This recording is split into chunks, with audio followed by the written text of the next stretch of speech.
Hola Roberto, ¿cómo estás? Hola, ¿qué tal? Qué gusto, mirá, qué gusto. ¿Se escucha bien, Mariana? Sí, perfecto, escucho Ah, perfecto. muy bien.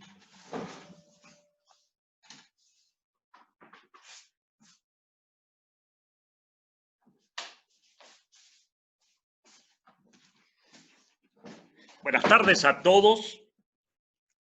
Muchas gracias por esta presencia virtual. Y bueno, esta tarde me gustaría conversar con ustedes, y esto ha surgido por numerosos pacientes que nos llaman, por las circunstancias lógicas que estamos viviendo, la ansiedad, estas tensiones, este estrés. Y, y es por eso que nos decidimos a realizar esta charla, fundamentalmente entre amigos, y muchos no son médicos, y justamente para ellos va dedicado. Ante todo, les quiero decir que si se interrumpe, por favor, quédense, porque hemos tenido unos cortes acá, yo estoy afuera, y que seguramente lo vamos a subsanar. Bien, nosotros pertenecemos a la cuarta cátedra de medicina del Hospital de Clínica, que en este momento todo el piso nuestro es la sala COVID-19. Es una cátedra compleja que tiene numerosas unidades especiales, y bueno, yo estoy orgulloso del grupo humano que dirijo. Esto comienza ya directamente para hablar en la ciudad de Wuhan, en la provincia de Hubei, en este mercado, el mercado Huanan, donde se comercializan animales silvestres, y no solamente se faenan allí, y allí comenzó en diciembre de 2019. El 7 de enero de 2020 se identificó el agente responsable de estas neumonías que aparecieron en China, y resultó ser un coronavirus. Ya vamos a explicar bien qué es esto. El 12 de enero ya se publicó en las revistas científicas la secuencia genética. Fíjense ustedes que en muy poco tiempo la biología molecular, celular, los científicos en general dieron respuesta. Este es un virus de RNA. Los virus están formados o por DNA o ADN o RNA. Este es un virus de RNA, y lo que es interesante, que tiene una cubierta lipídica. Es por eso que viene también la desinfección con alcohol o con jabón. ¿Y qué es un coronavirus? Mire, el virus este coronavirus, tiene un diámetro de aproximadamente 0,12 micrómetros. Este puntito comparado con un mechón de cabello humano. Como les dije, es un RNA de una sola cadena. Hay numerosos coronavirus. Este es un beta coronavirus. Los dos grandes grupos que afectan hasta ahora al ser humano son el alfa coronavirus y los beta coronavirus. Y aquí tenemos justamente el SARS-CoV-2. Esta es la estructura, y se llama así coronavirus por esta corona así radiada que da la imagen del dibujo de un sol.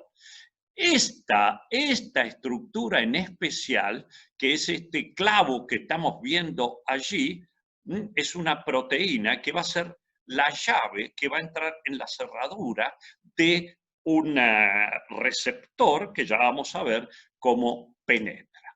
Bien, hasta hoy día nuestro país tiene 15.419, estamos comenzando una curva francamente ascendente.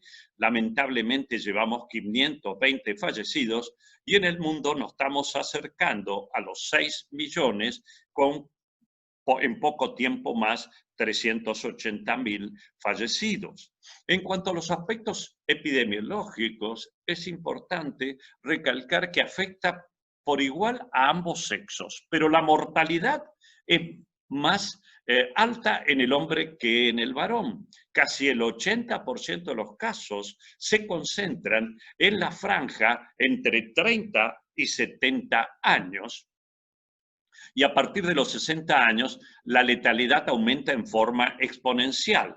Pero otra cosa fundamental que tenemos que recordar, que aquellos con factores de riesgo, obesos, hipertensos, diabéticos y con cardiopatía previa, tienen un peor pronóstico. Y eso es lo que quiero explicarles y eso es lo que me gustaría hablar con ustedes sobre cómo después nos vamos a proteger.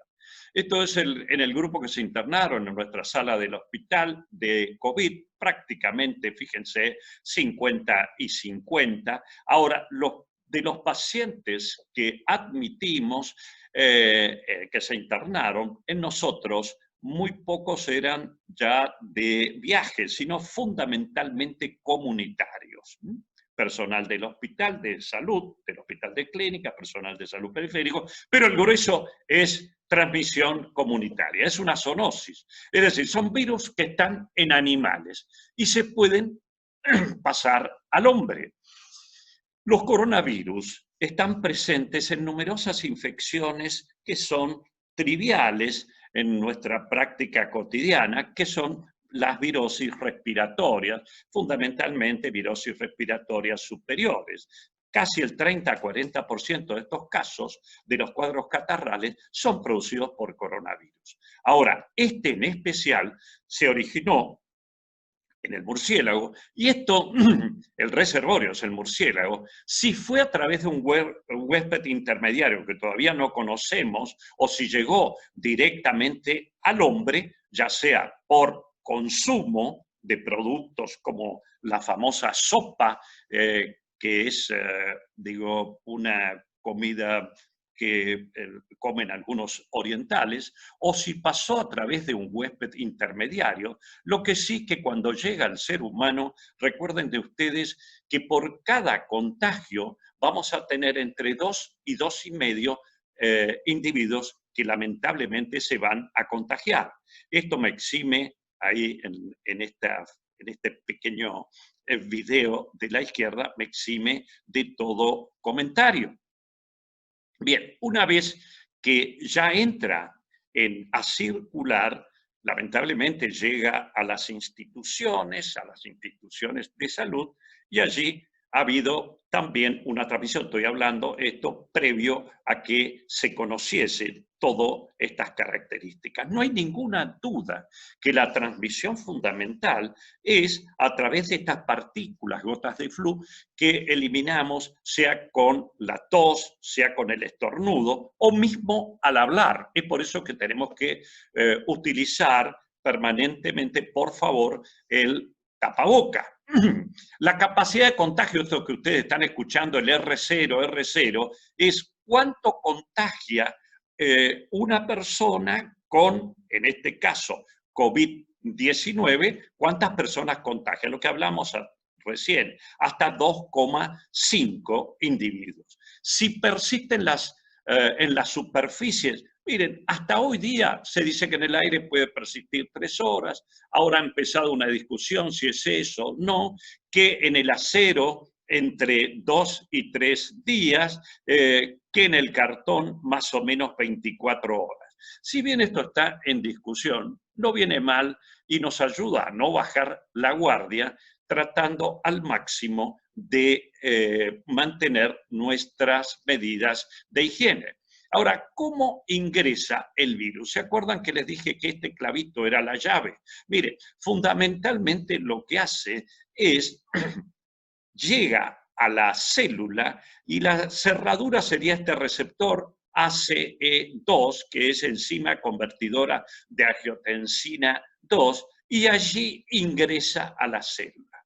¿Qué pasa? Una vez que ingresa a la célula, toma el comando de la maquinaria intracelular y empieza a fabricar numerosas copias, numerosas partículas virales. En el periodo de incubación está aproximadamente entre los 12 y 14 días, y el máximo de carga viral, esto prestemos atención, Es el día previo al comienzo de los síntomas y los 2 primeros días. Pasa por 3 etapas. Esto también me gustaría que lo recordásemos muy bien. Tiene una primera etapa de infección y de replicación viral que entra a través de las vías aéreas superiores. Una segunda etapa sigue descendiendo y llega a los pulmones. Puede producir una reacción inflamatoria a nivel de los alvéolos y producir una neumonía. Y esta tercera etapa, esta es la que quiero que nos protejamos todos, porque esta es la respuesta nuestra frente al virus, frente al SARS-CoV-2. Y esto es lo que puede llegar a producir, si no tenemos bien nuestro sistema inmunológico, esta tormenta que se llama de citoquinas o tormenta inflamatoria. Esto que ven ustedes, me gustaría que lo grabasen acá, IL-6, es la interleuquina 6. Esto va a ser una partícula que nos va a acompañar en todo este relato que estamos haciendo. Estas son las 3 fases, es decir, tenemos una fase viral y una fase de respuesta, la fase de respuesta del huésped, aquel que la adquiere. Esta fase, lamentablemente, va a llevar a un estado inflamatorio y con tormenta de estas sustancias de citoquina en individuos mayores de 65 años y fundamentalmente aquellos que tienen diabetes, hipertensión, obesidad y cardiopatías previas. Ahora, vayamos por parte. Un individuo que se contagia tiene un periodo de incubación, habíamos dicho, entre 2 y 14 días, con una media de alrededor de 5 días. Inicia los síntomas que son fiebre, la tos es seca, no es una tos productiva, dolor de garganta, eso le llamamos odinofagia, la pérdida del olfato, la anomia y la digeusia, y la disminución del gusto. Esto se lo voy a explicar en un momentito. Puede tener diarreas, mialgias, y lo que sí quiero decirles es que el 80% van a ser formas leves, autolimitadas, incluso en individuos mayores de 65 años, si tienen un buen estado inmunológico. Y el 20% van a ser formas graves. De este 15%, de este 20, 15 va a desarrollar una neumonía y en general va a tener un buen pronóstico, pero un porcentaje muy pequeño, 5%, va a ser un daño multiorgánico por estas citoquinas, por este estado inflamatorio, y cuya letalidad va a estar por encima del 50%. Lo que yo les decía, afecta pulmones, hígado, intestino, corazón y vasos sanguíneos, produciendo trombosis arteriales, que las vamos a ver en un segundito. Incluso a nivel del sistema nervioso puede producir accidentes vasculares encefálicos, la nariz, la pérdida del olfato. ¿Por qué? Porque si bien el nervio olfatorio es un nervio, un par craneal, el bulbo olfatorio, esto que están viendo ustedes, se encuentra en la parte superior de la nariz y por allí está entrando el SARS-CoV-2. La otra cosa son las manifestaciones del COVID y la salud mental, que daría para un gran capítulo, pero va a ser muy importante lo que va a quedar después en cuanto a salud mental, sobre todo en niños y adolescentes con el estrés postraumático. Lesiones cutáneas. Ayer ya se publicó online un libro de las manifestaciones cutáneas del COVID-19. Fíjense, desde reacciones que parecen urticarianas hasta esto que se llama lívidos reticulares. Cuidado cuando está apareciendo esto, que nos está diciendo que se está afectando la microcirculación, lesiones que se parecen a los sabañones, tanto en las manos como en los pies, reacciones tipo urticarianas. Allí estamos viendo estas lesiones en los pies, se llaman tipo sabañones, pero sabemos que son lesiones isquémicas. Ahí para que las veamos mejor. también se ven no solamente en los dedos de los pies, sino a nivel de nuestros talones. Los cuadros más graves pueden tener neumonías, estas neumonías pueden ser focalizadas, estos son tomografías axiales computarizadas o no solamente focales como en vidrio ilustrado, sino comprometer ambos pulmones, son neumonías bilaterales, estos ya son cuadros que cursan con marcada disnea, es decir, dificultad respiratoria. En el laboratorio, es decir, en análisis de laboratorio, prestemos atención a esto porque va a ser fundamental para comprender después cómo nos vamos a proteger. Empiezan a bajar las plaquetas, esto se llama trombocitopenia. Se eleva esta sustancia que se llama dímero D, que me está marcando presencia de alteraciones en la coagulación, es decir, un estado protrombótico. Se empieza a elevar la inespecífica proteína C reactiva, marcador de inflamación. Se eleva la interleuquina 6, que habíamos hablado de ella, marcador de inflamación. Y la ferritina sérica, también marcador de inflamación. ¿Y por qué pasa eso? Bien, lo vamos a dejar un ratito de lado y ahora con respecto a las técnicas de detección del virus o de anticuerpos. La más exacta es la determinación por PCR, que ya es tan famosa porque prácticamente estamos escuchándolo a diario en los noticieros, incluso esta es la que detecta realmente el genoma viral. Y las otras son técnicas basadas en detección de anticuerpos. Esta primera es con hisopado y esto con una muestra de sangre. Pero cuidado con esto que ya vamos a ver enseguida. Este test rápido es muy auspicioso, hecho por científicos argentinos, porque también detecta el genoma viral dentro de las 2 horas. Esto es lo que yo les decía, los de anticuerpos. ¿Qué pasa? Este es el genoma viral, esto es lo que detectaríamos con la PCR. Fíjense ustedes que pues, si nosotros hacemos con prueba de detección de anticuerpos, recién los primeros que aparecen, la inmunoglobulina, estarían apareciendo prácticamente después de la semana y harían un pico más o menos a los 14 días. Y los inmunoglobulinos, los anticuerpos, inmunoglobulina G, a posteriori, después del 14º día. Es decir, que acá tenemos todo un periodo que sería un periodo de ventana en el cual no estaría dosando anticuerpos. En otras palabras, lo que sí nos detecta el virus es el genoma viral, sea por ese neocovid o la PCR. ¿Cómo cuidarnos?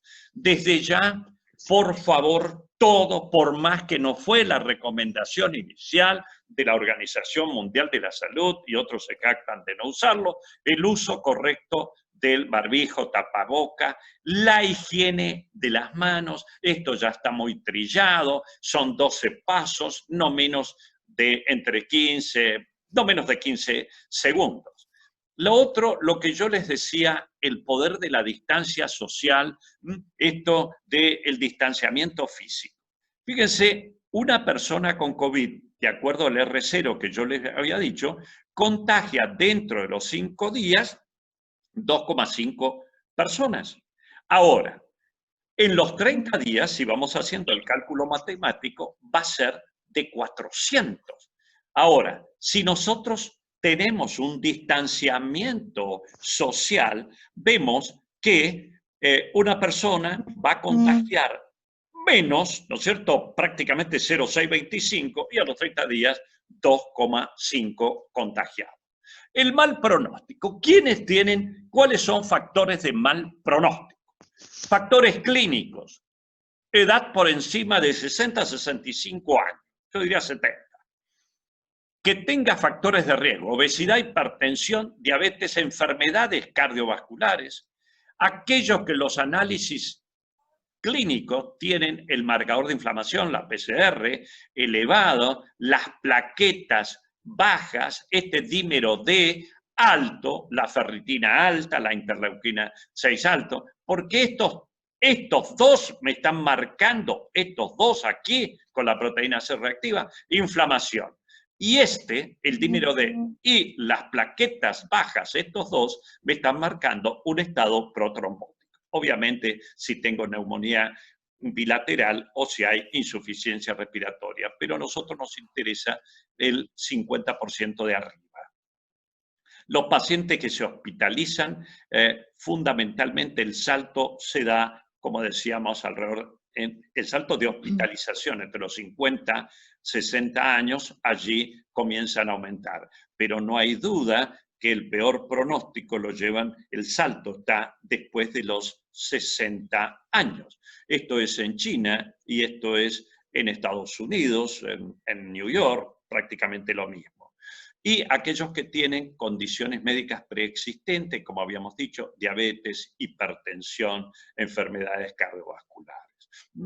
Miren, esto es en el estado de New York, publicado hace poco, de los que tuvieron que ser hospitalizados y tenían peor pronóstico, casi más del 50% tenían hipertensión arterial, más del 40% tenían obesidad y más del 30% tenían diabetes. Esto pasó lo mismo, tuvimos en una videoconferencia los otros días con colegas de Corea.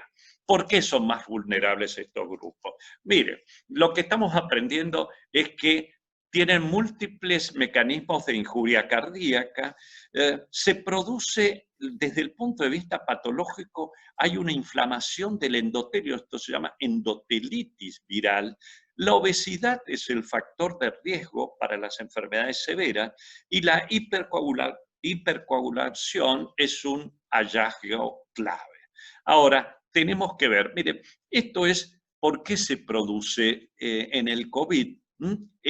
Lo que se ha visto desde el punto de vista en necropsias anatomopatológico, que hay una marcada inflamación del endotelio, y esto hace 3 días que se publicó en un Lancet, donde lo que se ve en las necropsias es la marcada formación de coágulos, trombosis en los pequeños vasos. Entonces, si el endotelio es un órgano de choque, ¿qué es el endotelio? Miren, si ustedes ven una arteria que tiene distintas capas, la capa más interna, ese es el endotelio, es esta túnica que está en contacto directo, por eso es un órgano de choque, con la circulación. Si ahí tuviésemos un corte, el endotelio es eso que se está marcando.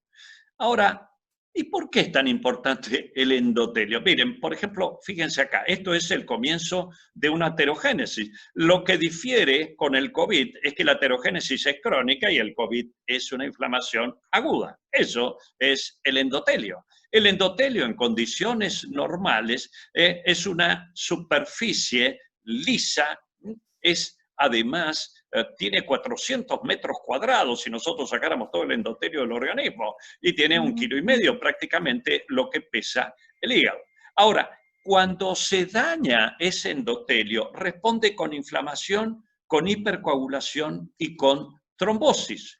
De hecho, la aterosclerosis es una respuesta inflamatoria ante un daño endotelial. Miren ustedes, acá tenemos una placa de ateroma.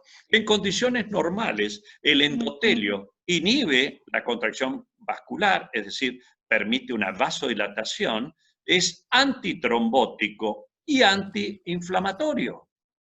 Y esto es lo que se llama función endotelial normal. Ahora, si tenemos, como en el COVID, una respuesta del huésped con marcada inflamación, es decir, con lesión del endotelio, vamos a tener un estado protrombótico y proinflamatorio. Es esto lo que empieza a pasar. Todos los factores de riesgo, sea la hipercolesterolemia, la hipertensión arterial, la diabetes, el tabaquismo, la obesidad, nos producen muchos radicales libres. Los radicales libres son también proinflamatorios y esto se llama estrés oxidativo, que va a desembocar en un estado es decir, de trombosis y de inflamación. Inflamación y trombosis, inflamación y trombosis. ¿Se acuerdan que recién yo les hablaba del mal pronóstico y la internación que habían tenido estos pacientes en el estado de New York? Bueno, tenían hipertensión, tenían obesidad y tenían diabetes. Algo que reúne todos ellos es el síndrome metabólico. Nosotros trabajamos, nuestro grupo de investigación, justamente en síndrome metabólico, que es un modelo de inflamación. ¿Y qué tiene? Lo mismo que habíamos hablado, visto en esos pacientes, la obesidad, la hipertensión y la hiperglucemia. Y todo es porque se concentra justamente el problema en la grasa visceral intraabdominal. Tenemos que considerar a la grasa en general no como algo inerme, sino como una fábrica que elabora numerosas sustancias, entre otros, fíjense de nuevo la interleuquina 6, es decir, que la grasa intraabdominal ya está fabricando interleuquina 6. Es por eso que ya estos pacientes ya están con un estado preinflamatorio, inflamación subclínica. Si yo tengo obesidad, no me cuido, no estoy por ahí con algunos, como vamos a ver, con algunos administrando a través de la alimentación o a través de suplementos, algunas sustancias, yo voy a estar en un estado preinflamatorio porque estoy elaborando interleuquina 6. Es decir, que si yo tengo este abdomen, estoy en un estado protrombótico, estoy en una inflamación de bajo grado, porque estoy también con alta interleuquina. Se ha visto que los diabéticos tienen un riesgo 2.26, 2.50 mayor de esta alteración del COVID. Y aquí decimos dónde se originan estos marcadores inflamatorios, como la interleuquina, no solamente en este caso en el tejido adiposo, sino también en los macrófagos o mismo en el endotelio que nosotros acabamos de aprender qué es. Y la respuesta inmunológica, ¿qué pasa? Nosotros tenemos la infección viral, todo esto es COVID, COVID-19, y la respuesta inmune. ¿Y por qué en general los pacientes adultos mayores reaccionan mal y generan una catarata inflamatoria? Porque tienen lo que se llama la inmunosenescencia, es decir, una disminución de la vigilancia inmunológica y además, o tenemos, ¿no? Y además tienen una falta de regulación fina de la inmunidad.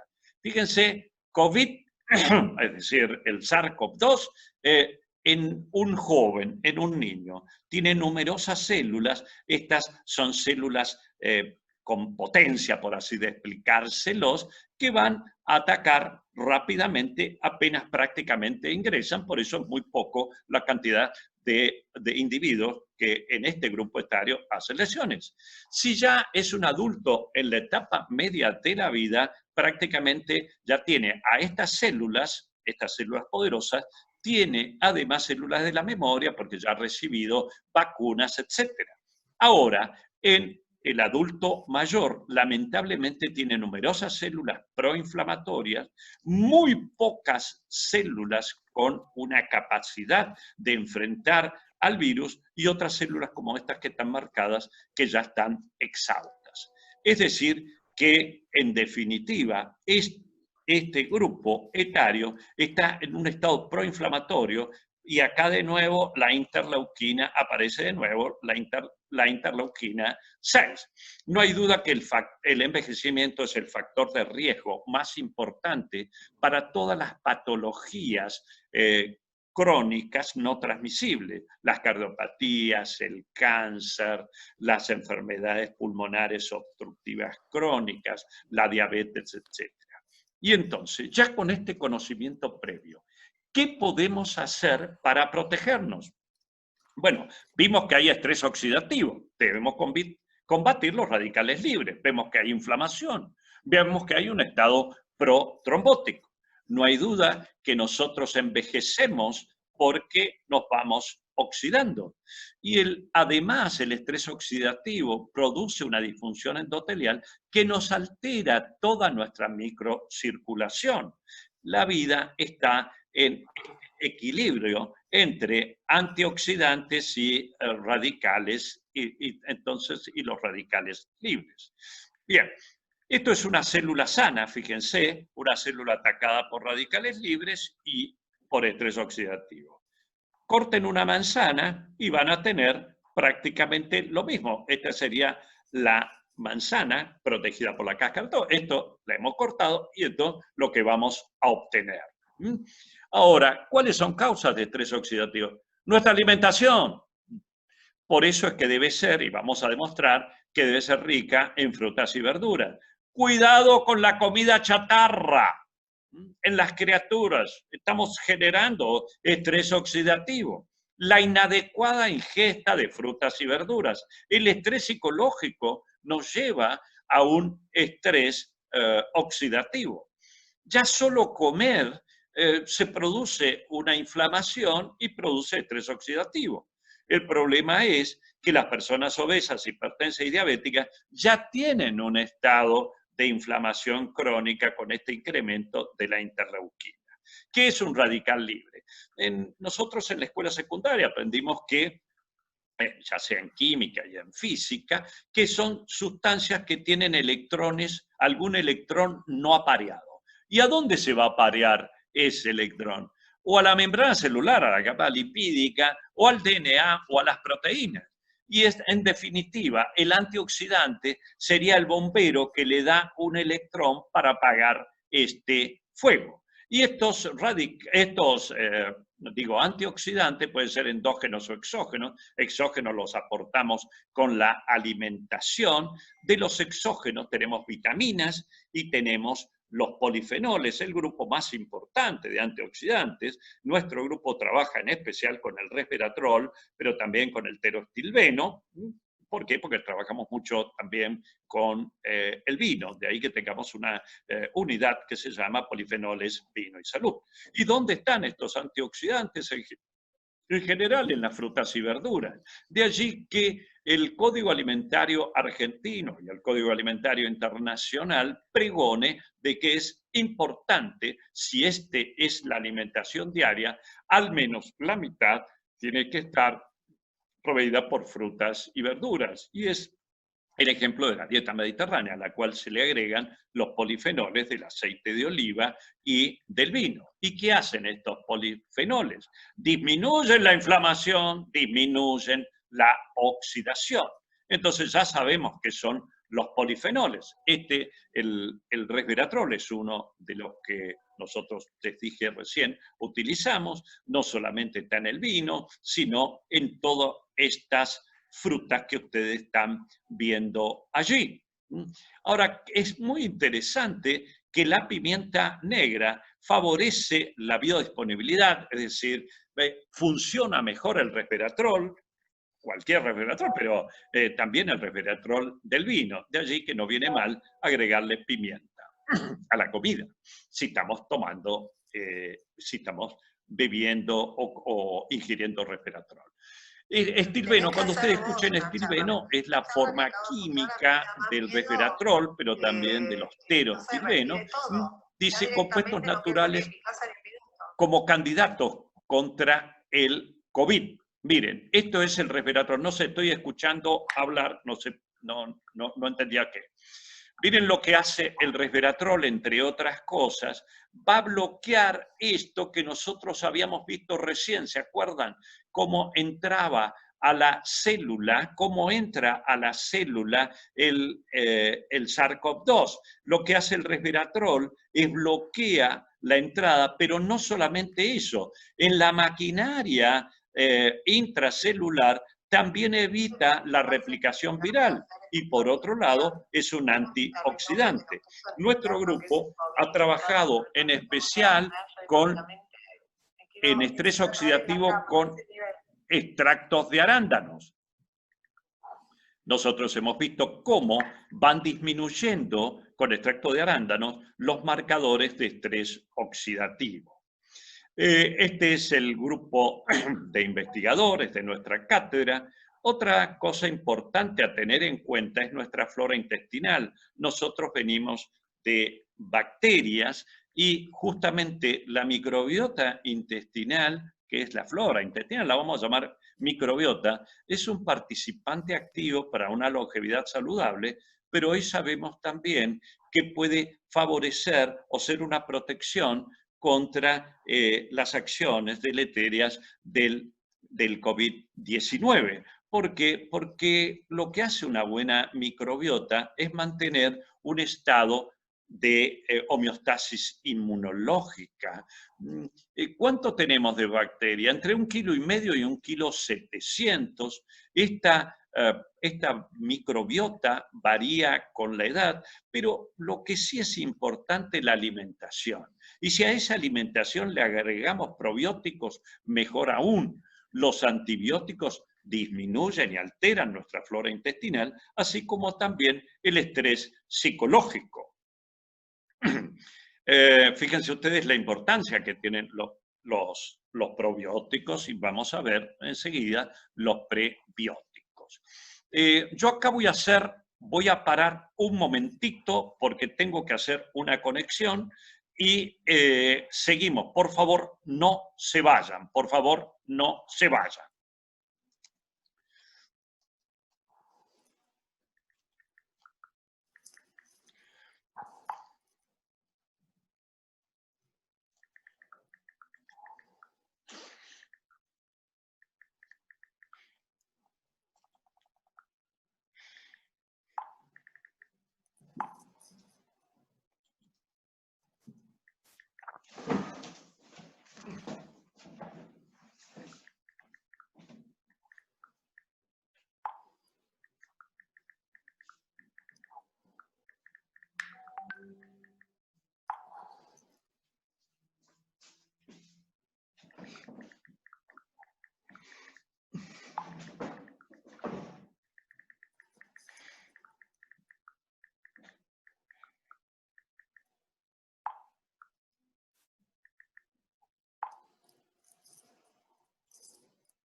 Daniel, qué gusto.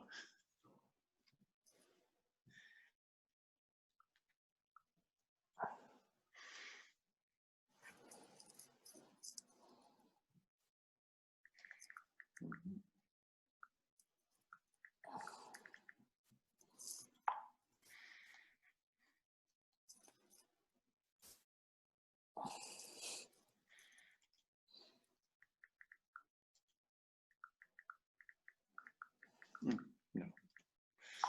Entonces,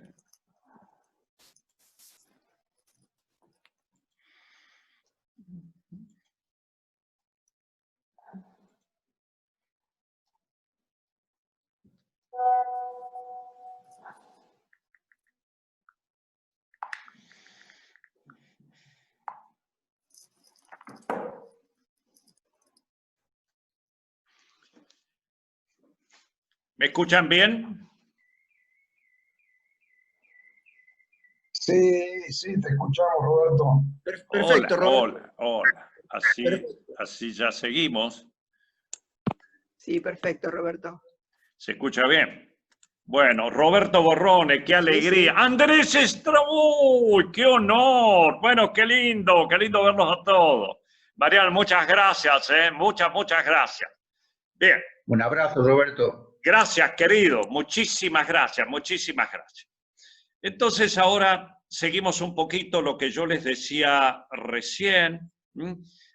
Fíjense que es tan importante la microbiota intestinal, habíamos dicho que es nuestra mal llamada flora intestinal, que pesa 1,5 kilos a 1,7 kilos y nosotros venimos de bacterias.